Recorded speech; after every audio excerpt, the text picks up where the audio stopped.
All well, all well. Great. Pleasure connecting with you finally. Great connecting with you too. And I must tell you, my two sons, our two sons, one is 16 years old, the other is 9. They are big fans of yours. Oh, thank you. Thank you. Thank And you. so you connected from Malawi, huh? No, I'm in the North Carolina in the US now. You're in the US, you're in the US. So you're Yeah. doing some great work in Malawi. And what we will do is we will structure this interview in 3 parts, Okay. where first we will speak about your life story and your journey of life. Hmm. Is that good? Right from your childhood to now. And, the second part we will talk about is your work that you have done so far, Mm. right from making windmills to the Moving Windmills Innovation Center. Okay. And the third part will be where we talk about what are your plans going forward? What is your future vision from now going forward? Is that fine? Yeah. Yeah, that's Yes. fine. Yeah. All right. Brilliant. Brilliant. So Olivia is your better half, I believe. Yes. Yes. When did you all get married? That was in 2016. 2016. Okay. Five years Yeah. into the marriage now. Huh? Excellent. Yeah. So you shuttle between Malawi and the US? Yeah, but right now it's like moved between Malawi and the US. Most of like half of the year I'm here, half of the year I'm in Malawi. Okay. But Okay. the plan is like we are planning to move back to Malawi permanently sometime this summer. All right. And, I read through the entire project brochure and the website that Esther had shared with me. And I Mm. understand that you are planning to raise some funds and resources for the center. Yes, Is that right? that's right. Right now we are raising a fund for the Okay. center. Okay. That's excellent because, I'm going to be writing about this in business world. Uh-huh. What conversation we have. I will be writing an article based on our Mm. interview in Business World. At the same time, the video also I will put on the Business World website. So you can actually do a strong appeal for funds because the business community in Asia, India will be reading about this. They are all millionaires and billionaires. Great. And hopefully you will get some money. Right? Thank you. That would be great.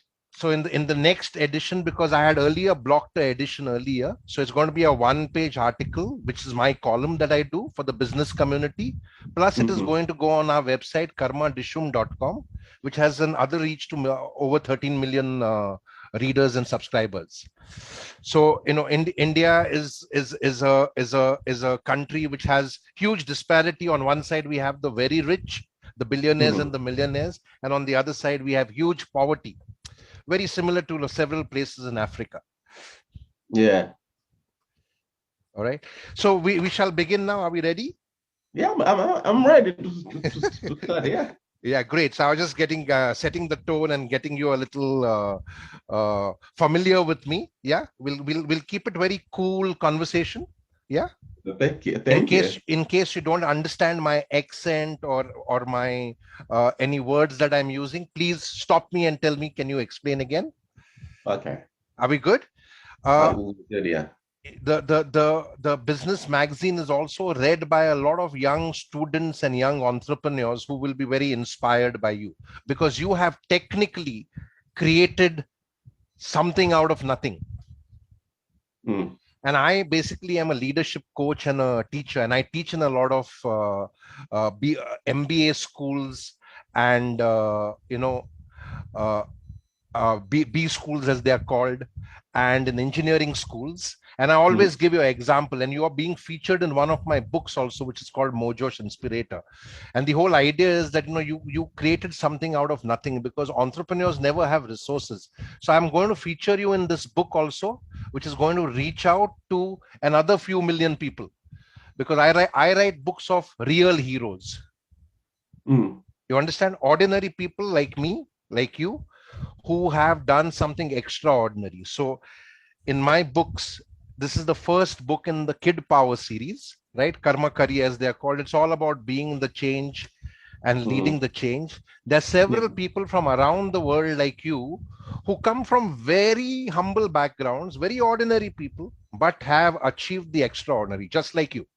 Yeah. Right. And the whole idea is that our young leaders, our young students, our children should be inspired by you, because you are the real heroes. It is not just Hollywood stars and Bollywood, as the Indian film industry is called, Bollywood stars who are the heroes. You are the real heroes. And that's why I started this entire concept called the Karmavir Awards 2 decades, 20 years ago, to recognize unsung heroes, people who are doing something to make a difference in our society, to make a difference in our world. And you are one of them. So I'm also featuring you. I'm also featuring your story in my book, so that a lot of young students and young children get inspired by you. Thank you. All right. So namaste once again and welcome. It's a pleasure to speak with you. This is the Rex Karmavir Global Fellowship Mission, where we inspire young students, young entrepreneurs, young leaders to think about how they can be resourceful without depending on just resources or funds, and to learn that anybody can do entrepreneurship. That is what my entrepreneurship program for young students is called. ABCDE. Anybody can do entrepreneurship. As long as you have the mindset, as long as you have the will, as long as you make it a choice and a decision that I will do something, then just like William Kamkwamba, you can decide to create something out of nothing.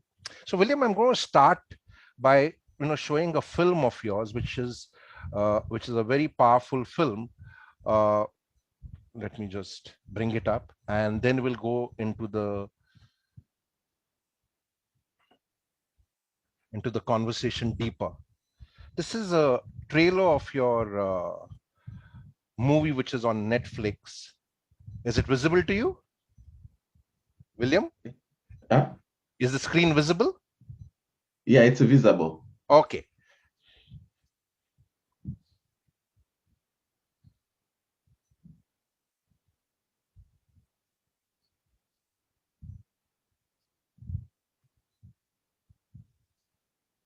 Man.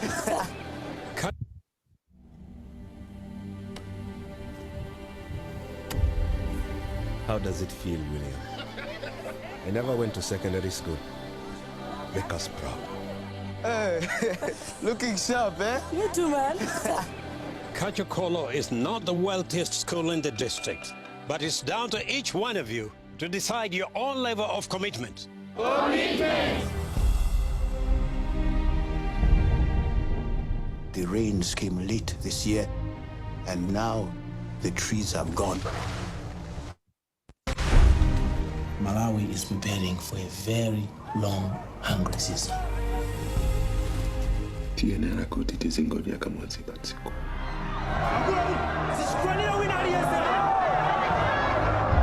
Ukali muntu wamkulo sopana William. Palibe ameneanga titandize. What are you going to do? Anything new? It's a pump. Can you fix it? Maybe. Mr. Kachigunda, when you turn the wheel on your bike, the light shines. How? It's magnets. I can bring water. I know how to do it.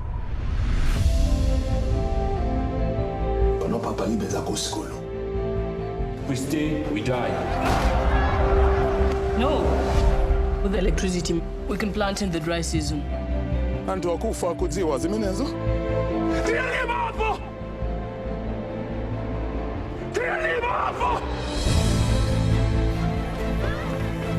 Malusima, adzalika liti. Zita kutaka. Ngati Mungu anditandize.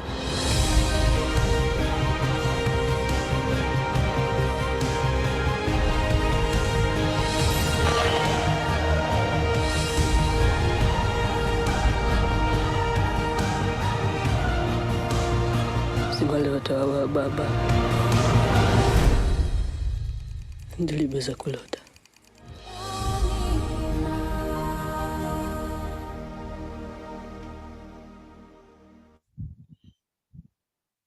So namaste, William, once again. That's a very powerful film, and it gives me goosebumps whenever I see the film. I've seen the movie at least 3 times now, because I'm very inspired by your story.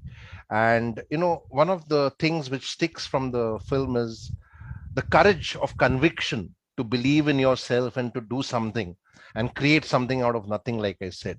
But another thing which sticks to me from the trailer is that at a very early childhood, and I kind of empathize with that because, I also lost my father when I was 8 years old, and I have seen life very closely. But for you also at a very early childhood, you had to step out and, take charge, own responsibility, and like your father says in the movie, become a man. Uh, do you want to share with us your life journey and your story in your own words? I'll say like I think for me growing up, I was very curious to understand different things, how it works, and also so always like trying to tinkering, how does this work? How can I use it? That was just like curiosity. But apart from that, I growing up also, I was inspired by my grandmother. My grandmother inspired me a lot. In Malawi, there's this division of labor. They say this is for men, this is for women. One of it, which is for men, it's making bricks. If you want to build a house, people think that it's a very tough job. So my grandmother has this say that when you are caught on fire, you don't wait for somebody else to come put it off. You are the one who feel the heat first, and you should act first. So what she was referring is that when you are in trouble, you have a problem, you know your problem better than anyone else. And you should always try to find the ways to find a solution to your problems. When you are doing that, either other people might see you that you are struggling, they can come along and help you to solve that problem. But if you don't do anything, then nobody is gonna solve your problem for you. Absolutely. So growing up with that mindset, that's what led me to believe that I need like to take an action on the problem that we are facing. Nobody could really solve the problem for me, but instead of like me myself doing something to solve it. Very nice. So what I'm hearing you say is that your grandmother inspired you to have develop that mindset that you have to be a part of the solution rather than being a part of the problem. So you have a circle of concern, but how can you use your circle of influence to make a difference and be the change? Is that what you're saying? That's what I'm saying. Yeah. Yes. Very nice.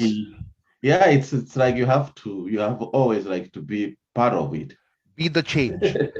Yeah. And lead the change. I mean, the books are dedicated to heroes like you, and I'm very happy. And your grandmother is a hero. What was her name?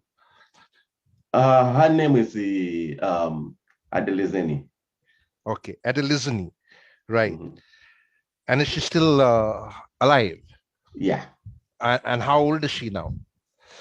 I don't know exactly her age because that is not exactly when she was born. Okay, give my love and regards to her. And how did your parents influence you? Because in the movie we learned that initially that they did not trust that you would be able to do this, but you had that courage of conviction to say, no, I will do this and I will prove it. So how did your parents respond to this? Your father and mother? Yeah, growing up, like my parents encouraged me, like supported me in most of my things, like in my education.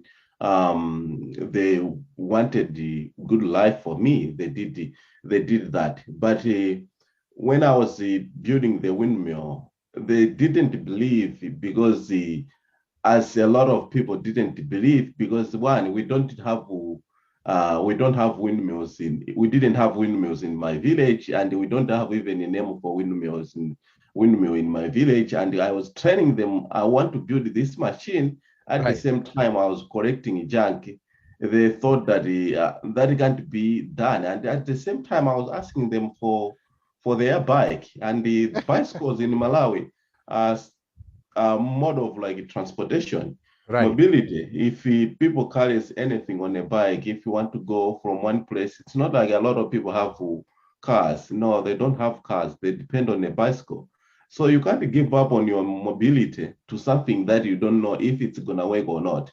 So I put them in a very difficult situation because they didn't know either if it's gonna work, and at the same time, if they give me the bike, I'm gonna destroy it, and if it doesn't work, then they lose both. So that was what was the challenge.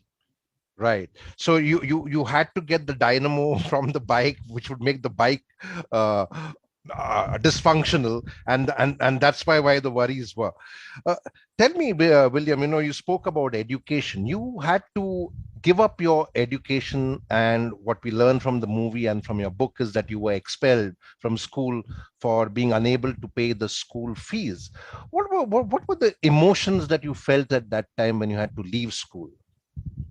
I was very sad at that time because I thought that school it's a key to many things. It's not like only that you can get like get a job afterwards, but it can help you in many other ways. So I didn't want to be a farmer. It's not I didn't want to be a farmer because I hate farming. I love it, but I didn't want to become a farmer just because that's the only thing that I can do with is the case majority of the people in Malawi are farmers. So I wanted to be able to do some other things on my own way.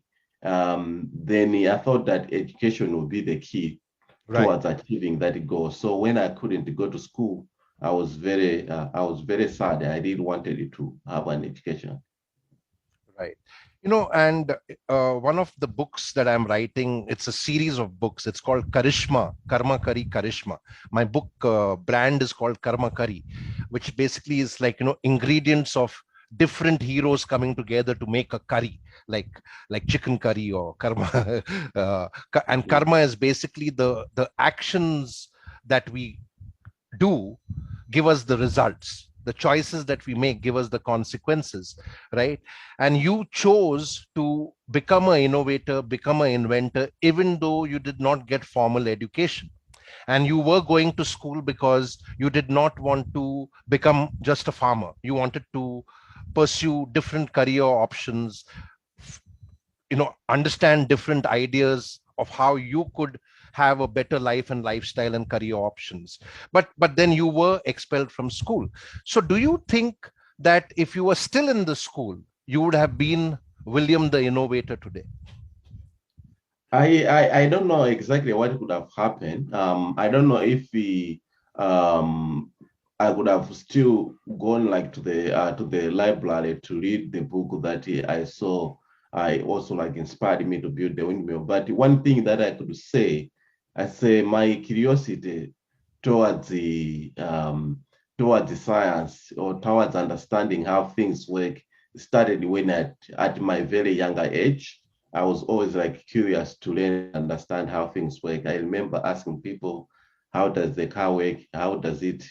They say you put in gas, you start the engine, you drive, but I want explanation. How does the gas burn to make the engine like a spin that you can be drive? Nobody could tell me. So that curiosity of trying to understand how things work started at a very younger age. So I don't know if that curiosity could have led me to be even like going more into science, and that it would have still led me to build the windmill. I don't know.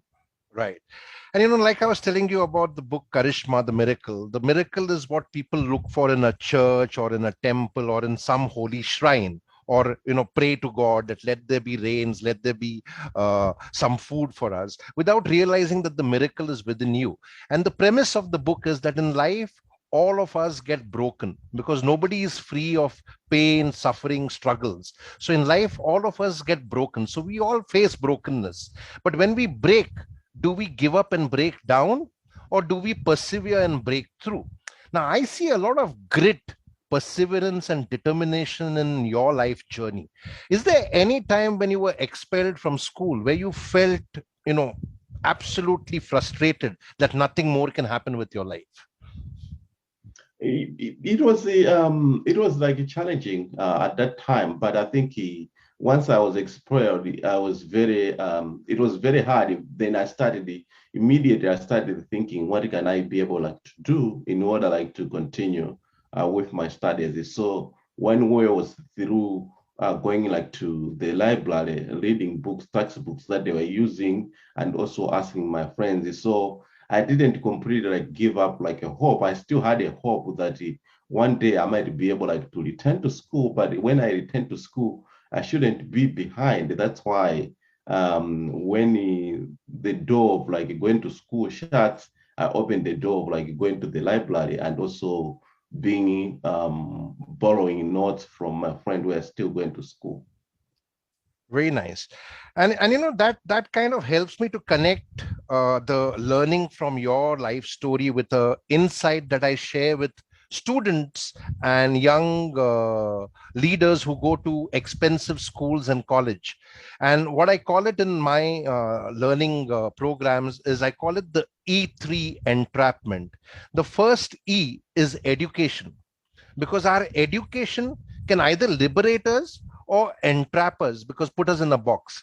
And most education around the world, whether it is in India or the United States, is mostly a piece of paper called a degree. It doesn't really help us to expand the mind and go beyond the book. So our education puts us in a box rather than dissolving the box for us. And you're a great example of learning this, because after you were expelled from school, you learned on your own. And I'm going to lead that to the next story. The second E entrapment in the E3 entrapment is experience.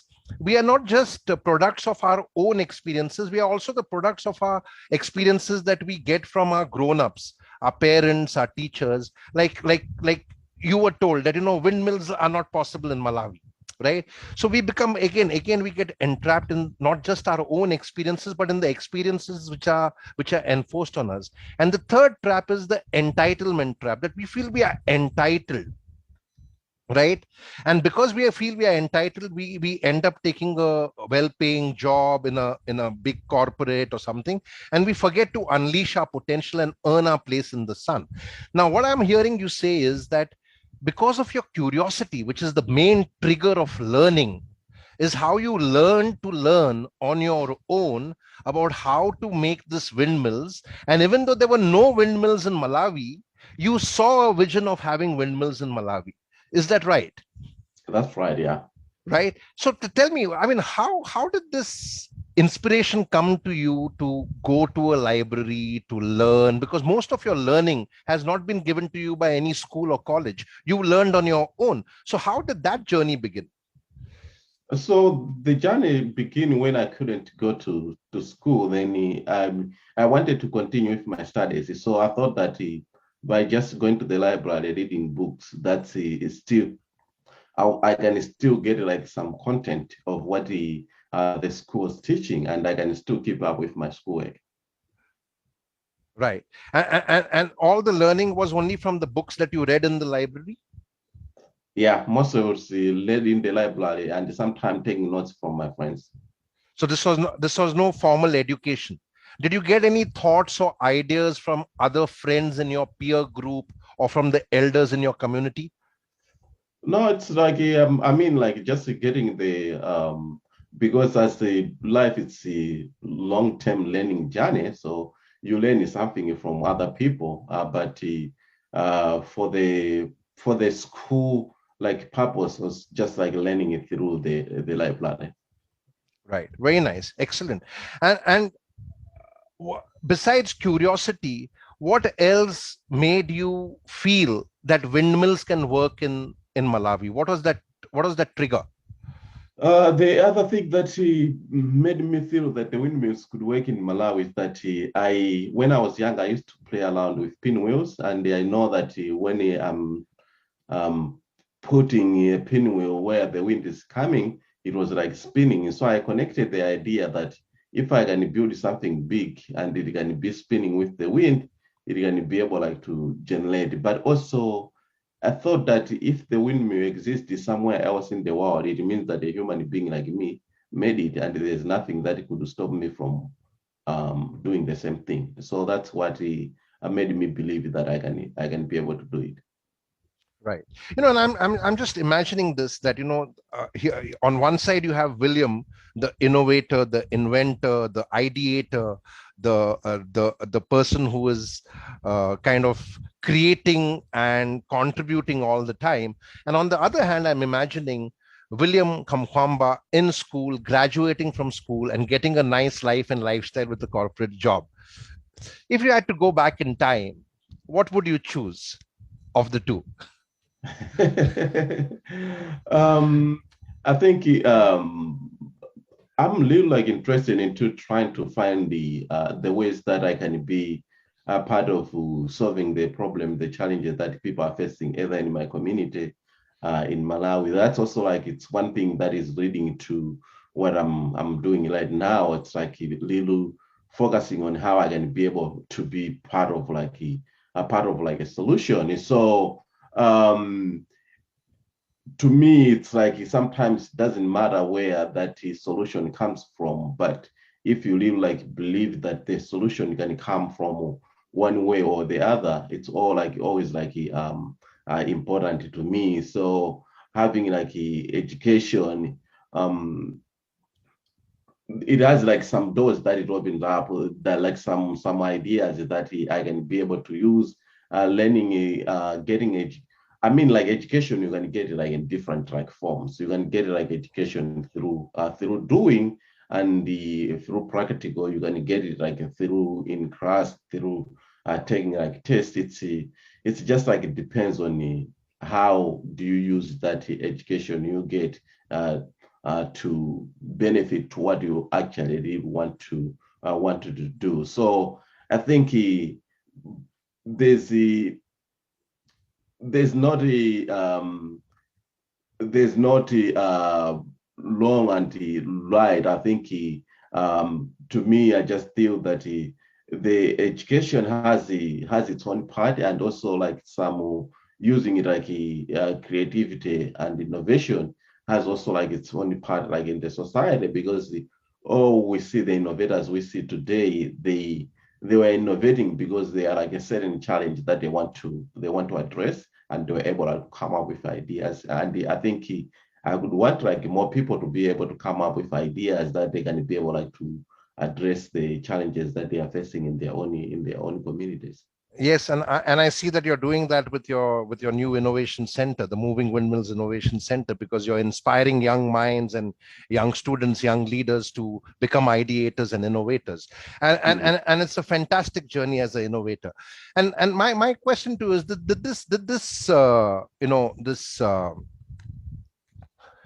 entire spirit of innovating, finding solutions, did this happen to you while you were in school or after you left school? I think the idea, it started a long time. It's because it's the same that I said, that I was inspired by my grandmother. Because that inspiration is from the very young age, that you should always try to find a solution. So the problem that we are facing, it's needed to have some innovative way of addressing it. So that's how it started. Excellent. And William, besides being an innovator, inventor, a creator, you also started writing, and you wrote a book called The Boy Who Harnessed the Wind with Brian Miller. Do you want to tell us a little about your journey as a writer and author, and what inspired you to write this book?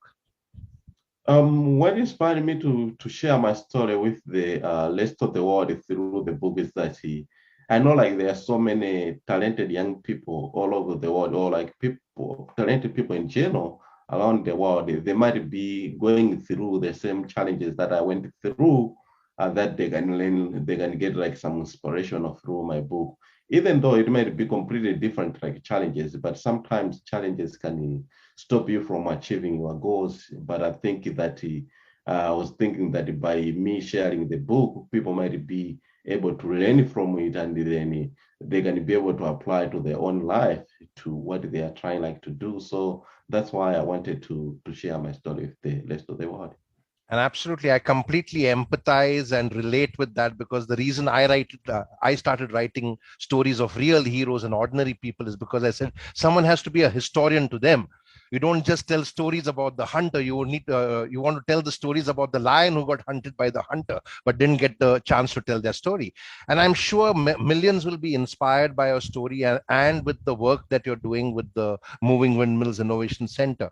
And I want to show a video again of what you are embarking on as a mission to create more ideators, more innovators. So I'm going to put up that film next. Let's watch this.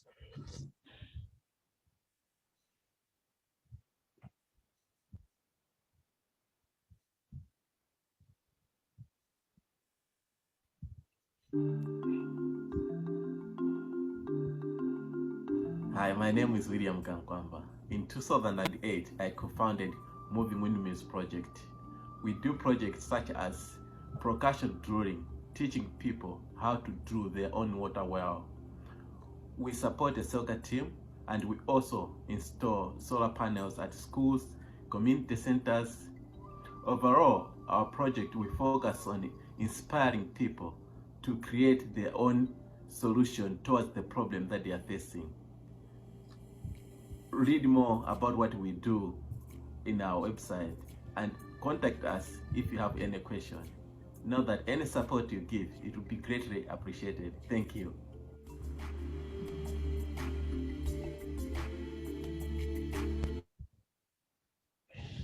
That's brilliant work that you're doing with the Moving Windmills project. In your own words, please tell us more about it, so that the audience which is reading about you and watching this on the Business World and Karma Dishum website is inspired to kind of partner with you, support you in this great noble initiative that you're doing. So please tell us more about the Moving Windmills project.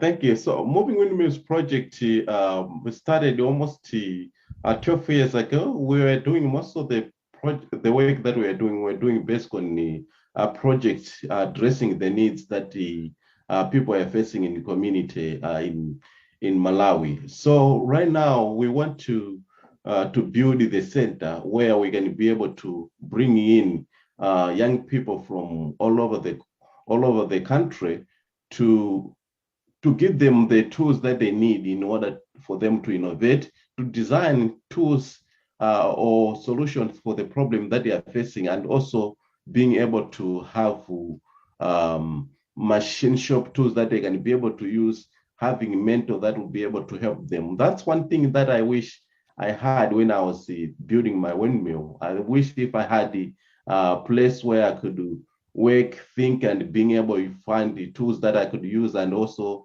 find a place that I could find like a mentorship that would be able to help me. So right now we want to focus into designing tools in agriculture.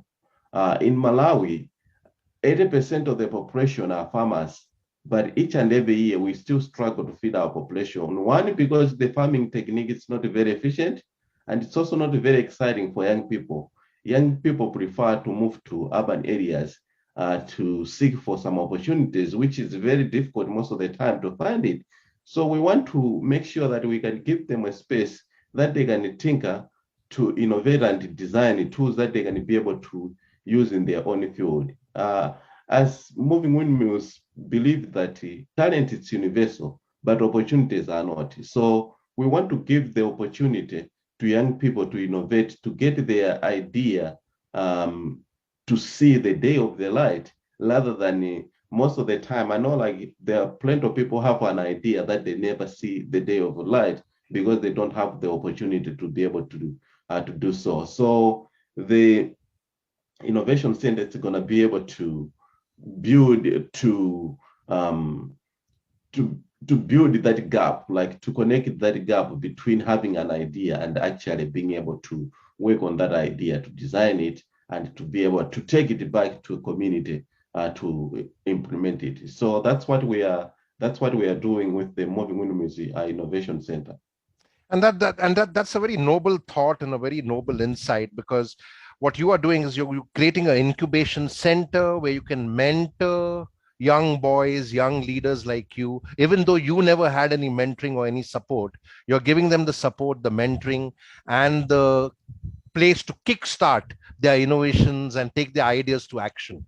And I think that's a very noble gesture, very inspiring.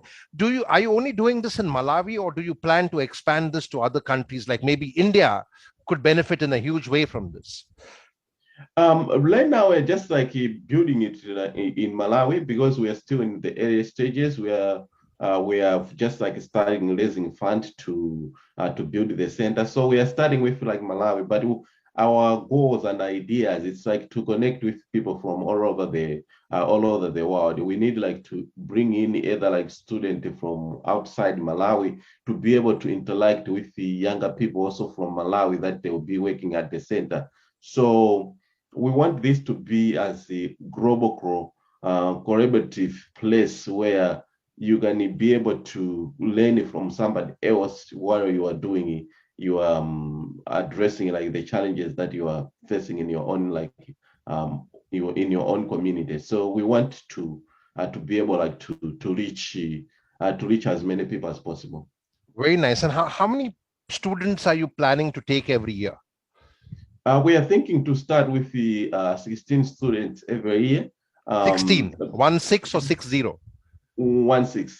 16 students. Yeah, 16 students. But our goal is that we'll have those students, then they will be going back into their communities to be able to implement anything that they will be learning. So apart from getting like the student, we also want to be able to get some community member to be involved at the center on a daily basis. People that live surrounding the community that we're gonna build the innovation center to be part of it. But the students that they are coming in from other parts, they will be coming in and then they will go to implement their ideas and reporting back to the center how it's working and what can be changed. So we want to be doing that so that we can be able to get as many people as possible in many parts of the communities. Right. And what is your criteria for choosing and selecting the students? You know, I've gone through your brochure. It is online right now. What is your criteria? Because it looks like a very, very interesting and a very, very innovative concept to bring in people from different communities, empower them, mentor them so that they can go and make a difference in their community. So what are the parameters or the criteria that you would select the students based on? So the selection, like the parameter, we want to be giving like challenges to the student, either giving one challenge every 2 months. The challenge, you say, this is the challenge. Come up with a solution. Either you're gonna design a product to address this challenge, and then the winning team, either the work in the team, the winning team will be bring them to the center to actually work on the idea to make sure that it can be implemented, and then they will take that idea, what they have designed, into their own community to implement it. That's what we want to do. Very nice. And so you would be crowdsourcing applications from the world over. Yeah. So we'll be like sending out like sending out like the challenges, and the people will be sending their solutions. Right. And before I come to the duration of the course and what kind of monies and funds you require, so that a lot of people who are watching this and reading about you can reach out to you and support you, let me play another video about the Moving Windmills Innovation Center. Let's watch this.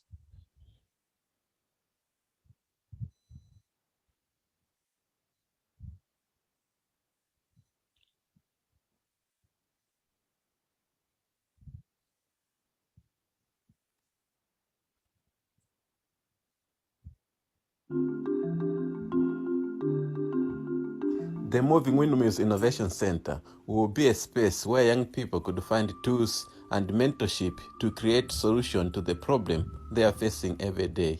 80% of Malawians are farmers, but each and every year we struggle to feed our population. It doesn't have to be this way. There are simple tools we can create to make farming more efficient and exciting for young people. We just need to give opportunity to young people to create these tools. Talent is universal, but opportunity is not. The Innovation Center is an opportunity for young Malawian. The center is a place where young people will live and learn about human-centered design. This is a hub for Malawians problem solvers. Here, students and community are welcome. We will partner with local and international organizations and also serve as a conference and event hub. We will build the campus in phases. At its heart, it will be a well-equipped machine shop. Our focus will be on student learning and agriculture innovation. The center will drive economic prosperity in Malawi, gather thousands of students and community members, serve as a model, create a partnership, and be a community hub. Right now, the main way you can contribute is by funding this vision. If you want to contribute, please visit our support page, movingwindmills.org, to help create this space.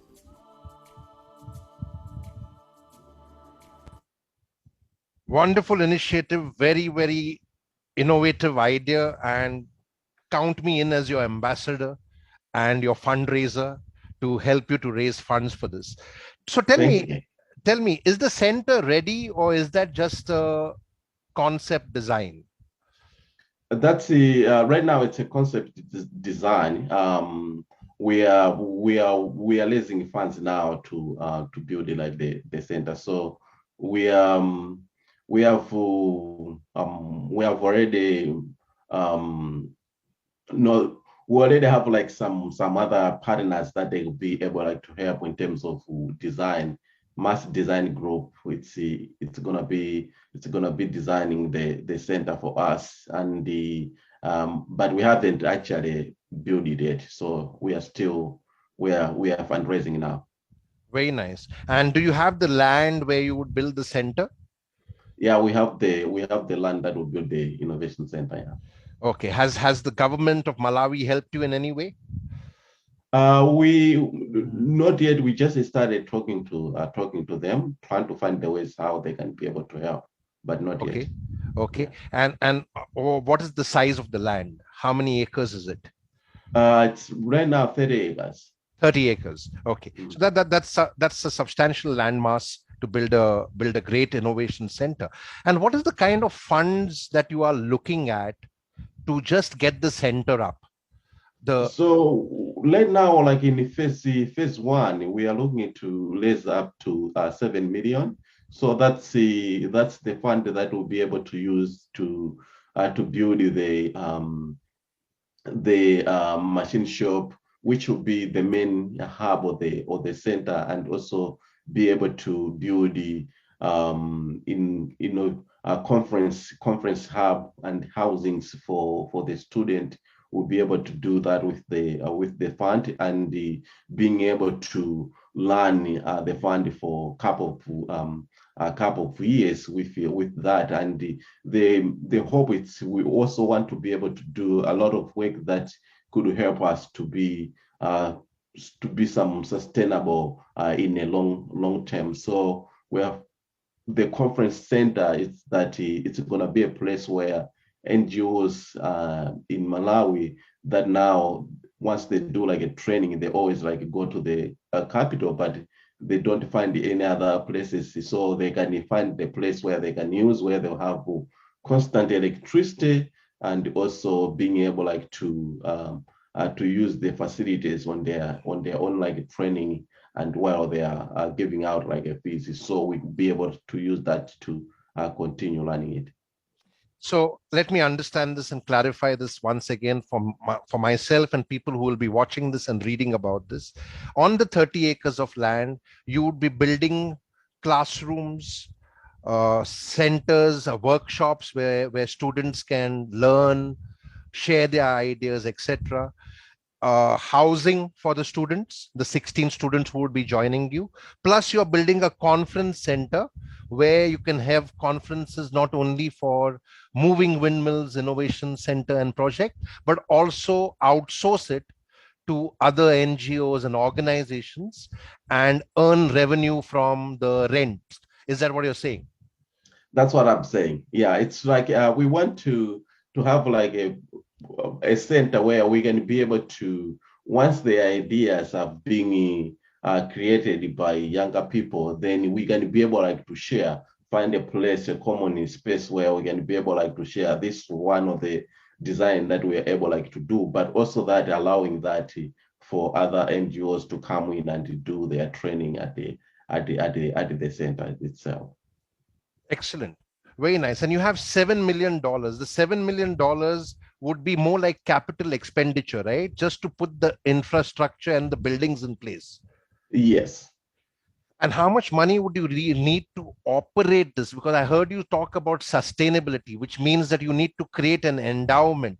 So if we have to create an endowment, how much money are you envisaging as your annual expenses? Like right now, I don't have like the whole like the numbers of the budget. We have it somewhere, but I don't have it like off my my head. Just give me a ballpark. Like 7 million, you said, is the capital expenditure. What would the operating expenses be, so that people who are watching can reach out to you and say we are supporting this? Oh, that's like the 7. It's part of the part of like operating once it like started with the machine shop, and the it's part of it. So that one, it's not just like the building, it's part of the building, but also to make sure that we can keep going. Okay. And you're an innovator, inventor, creator. Now of course you are also a mentor to so many students who you will be working with, and you're an author. Fundraising is, and I like I was telling you earlier, I'm a fundraiser by passion. And fundraising is not just an art, but also a science, which is very important for all entrepreneurs, including NGOs, to understand, right? And one of the things which I would like to kind of suggest to you is that besides the $7 million, which would take care of the capital expenditure and operating expenses for some years, you would need to create an endowment, a corpus, which gives you an annual interest, which could then plow back into, because there is a cost of housing the students, right? Yeah. And there is a cost of running the center. So have you thought about creating an endowment also? Yeah, the whole so for the whole project, because the project we are doing it like in the different phases, phase 1, phase 2, and phase 3. Right. For the whole project, it's about 20 million project. But that's also we are with some endowment that it's gonna allow us to learn to continue learning the center. So we have put up that, but I was just here, I'll say the 7 million, it's for on phase 1 of the project that we can be able to learn. Yeah. So for all the 3 phases, what you have envisaged is around $20 million US. Yes. That's substantial, because part of that should go into an endowment and create a corpus, so it takes care of your running or operating cost. And that's the way to create a structure. And I'm just kind of sharing this because that's what I do for several NGOs and startup ventures as a leadership coach and mentor myself, and happy to help you with that. The other thing I wanted to check with you is, what is the duration that each student, like the cohort of 16 students or 16 innovators who join the center, what is the duration that they would stay with you? We are thinking of they will stay up to it will be almost not yet they'll be able to stay for 3 months. Okay. At any given, but they can also the idea is that they can stay and they design their part, they'll go back, and then we can be able to bring them back to be able like to report back what's the how they are like implementation of the ideas like it's going. So it's not it's kind of gonna be long-term relationship with them. They'll be like going and coming, because we also want to. We also want them to be like after they leave, they can also be, some of them, they will become like coaches, coaching the other cohort of students that they are coming. Very nice. I like that. I like the words you're using. Coaching is what I do as a leadership and a life coach. And it's very important that the students who benefit from the center, I like that model, that they pay it forward by coming back as coaches and mentoring other students who come into the center with their innovative ideas and the work that they want to do. So the first cohort, when are you planning to start the first cohort of 16 students? Right now, I think it's like we are looking at the 2023, because we are still raising funds to build the center. So we are thinking that maybe by the 2023 we should be able to have the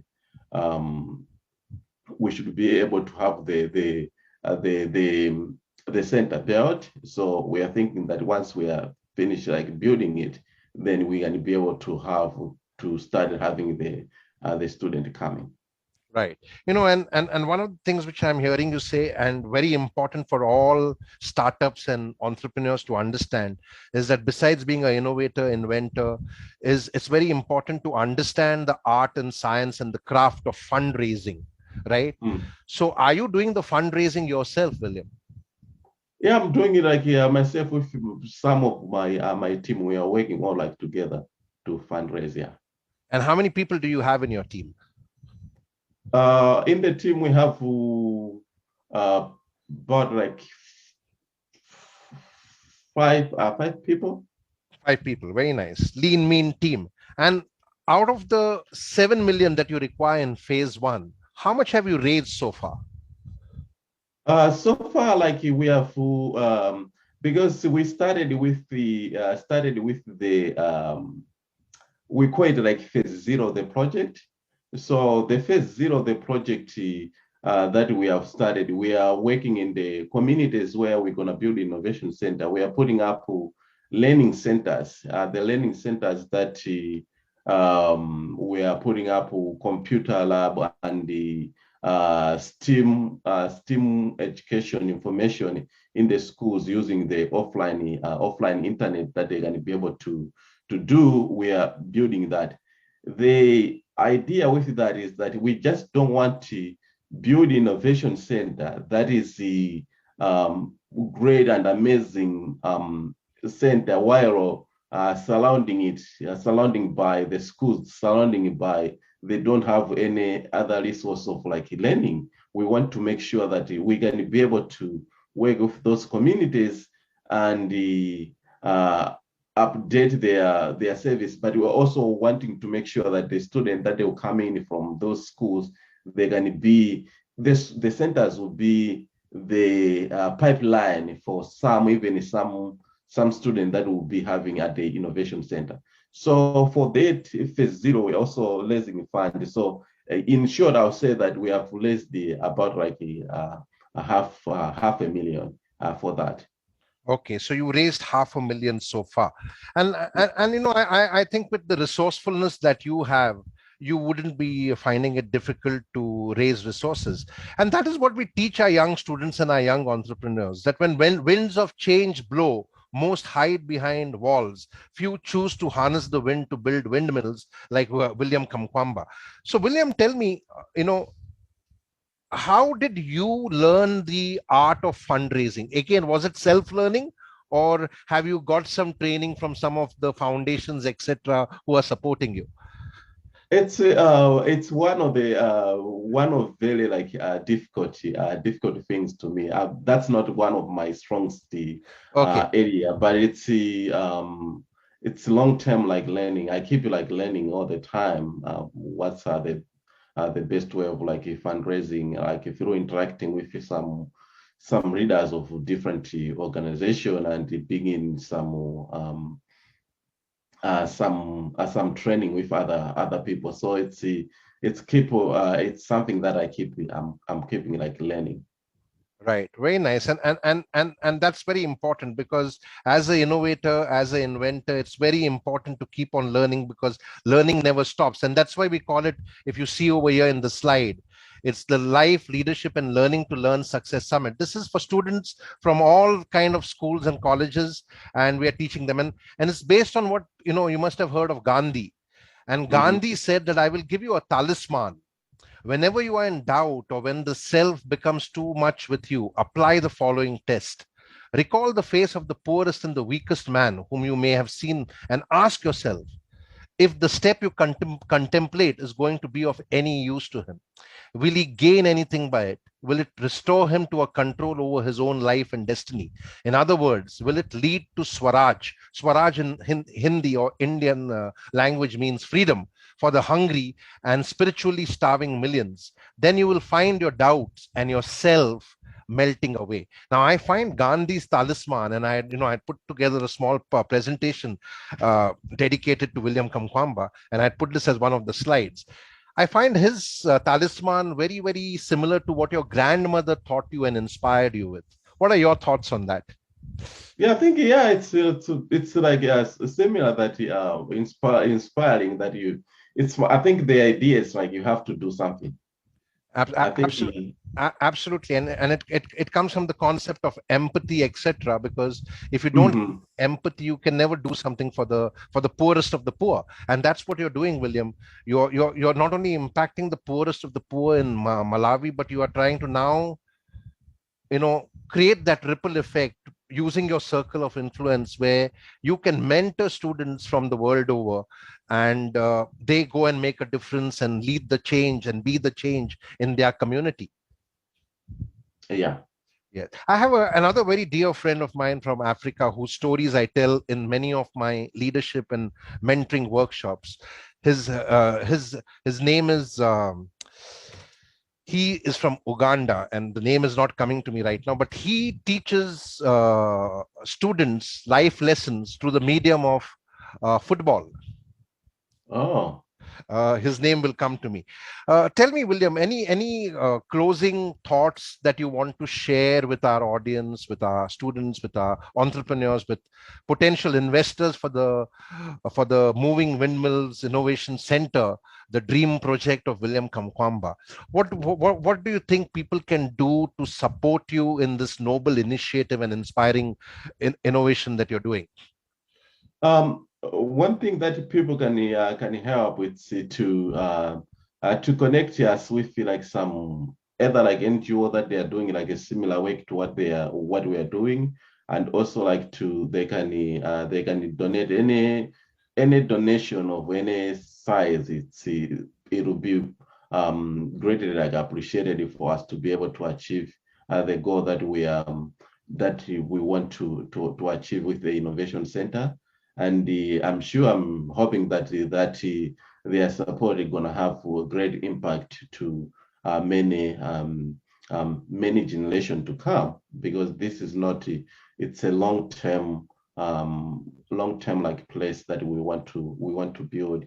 And they also like encourage people to visit our website, the movingwindmills.org, to learn more about the work that we are doing, or if they have like some other question, they can get our contact information there. They can write to us, and we'll be able to connect with them.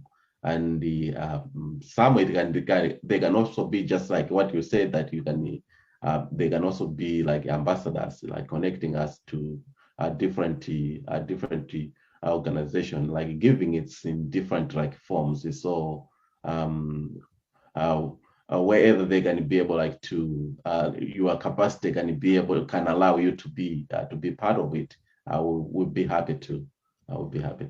And that's very nice. And like I said, I mean, count me in as an ambassador, and I'll ask some of my team members also to be your ambassadors, because we have people who are fundraisers who are associated with us in the fellowship. You know, the all our past award recipients, we have like thousands of award recipients and fellows, and we should choose you for the fellowship and the award, the Rex Karmavir Global Fellowship and the Karmavir Awards that we instituted in partnership with the UN. And we will surely connect you to many investors and people who can support you also, because you're doing something which is very novel and very noble. And I will surely kind of write about you not only in the magazine but also in the book. And like I've told you, you're already in my book called The Mojosh Inspirator as a Hero, who would inspire several other students and young leaders. Right, this is the book. It's a self-help book. I'm going to carry your story in this, so that many more students and youngsters are inspired by your story. And finally, what I want to say is that we see all the Mojosh Inspirator, powers, virtues, and mindsets in William Kamkwamba. And count me in case there's anything I can do to support your initiative. I also know that you speak in several forums, and I'm sure those fees also help you to sustain and develop your innovation center. So I'm also going to look out for some speaking opportunities for you in India, in Asia, with my clients, because I'm a professional speaker, besides being an author and a citizen crusader, as I call myself, because I also do a lot of work in the space of social justice. So just wanted to check with you. Do you have an agency that manages you for your speaking bureaus, or can people contact you directly? Yeah, I have an agent that helps on the speaking. It's a HarperCollins Speaking Bureau. Okay, HarperCollins. Yeah. So that's your publishing house. Yeah. So they are also like a speaking bureau. So that they help. So people can connect through that, and they can also like connect direct to me. I can connect them with the speaking bureau. Excellent. So because a lot of places where I have my clients, I can connect them directly to you. And would you like to tell me what are the fees involved for your speaking sessions, so I can straight away tell my clients to start booking you? Thank you. The fee right now it's 15,000. Sorry, 15,000. 15? 15,000. Yeah. 15,000. Yeah. 15,000 what? US dollars? US dollars, yeah. Okay, that's fine. Yeah. Great, Yeah. Brilliant. So that's ballpark around 10 lakhs of rupees is what we are talking about in Indian rupees. Oh, okay. Yeah. Yeah. So, if you can just get Esther to send me a small mail on this about your speaking, then I will start circulating that, because a lot of people are doing online talks right now, and we can surely have you as one of the speakers for the corporate gatherings, etc. Right. So if you can just ask her to, because I've not still understood the fee structure, because did you say 15,000 US dollars? Yes, I said that. It's so I know what you are saying. So I'm gonna give you like send you like the details, because sometimes it changes depending on the event. Yes, because most of the events are now happening online, so you don't have to travel. You can just do it online. But if the fees come to you, it will help you for your moving windmills, innovation center, development, sustainability, and scalability. So my request to all my readers and all my people who would be watching this, students, entrepreneurs, investors, is please go on to movingwindmills.org, which is William Kamkwamba's dream project to enable and empower as many students and communities as possible around the world to find sustainable, long and lasting solutions to address their concerns, their issues, their problems. And that's great work that you're doing, William. I'm very inspired, and count me in as your volunteer, as your ambassador, even for your fundraising strategy. That's what I do. I create fundraising strategies for organizations. I'm happy to do it for you without any fees, or absolutely pro bono. So that's thank you. That's what I can do from my side. Besides, of course, raising funds and supporting you by getting people to book you as a speaker, or even kind of just donating to your organization. Any closing words before we close, William? I would just say thank you for having me. It's really great honor, like to talk to you. And I think my words will be just like to younger innovators that they're out there. One thing that I will say that in every journey that you gonna take in innovation, you're gonna face some challenges, but don't allow those challenges to take away your goals and your dreams. Everything is possible if you put up your mind into it and your heart into it. You're gonna do it. We have seen people have done it before, and there's nothing that they can stop you to achieve amazing goals in life. Absolutely, I completely agree with you. If you can do it, dream it. If you can dream it, you can do it. But if you just dream and don't do anything, then it's just a daydream. So if you dream it, you can imagine it, you can do it. So keep that faith in yourself and set your goals, smart goals, like William Kamkwamba, and set on that journey to move your idea to action and achieve your goals. William, pleasure learning with you, and I'm sure that all our people who read your story, watch this, would be very inspired by you, and I'm sure they will reach out to you to support movingwindmills.org, the Moving Windmills Innovation Center. Great work. Thank you so much, and namaste. Have a great evening. My regards to Olivia, your parents, your grandmother. Salute to all the great work that you're doing. Thank you so much. Thank you. Take care. And I will write to Esther. I'll get my associate to Major Brad to write to her. But do send me your speaking fees and a small speaker profile so that I start circulating it immediately. Thank you. Thank you. Namaste. Bye. Ubuntu. Brilliant. Take care, William, and stay safe. Stay safe. Stay strong. Bye-bye. Thank you.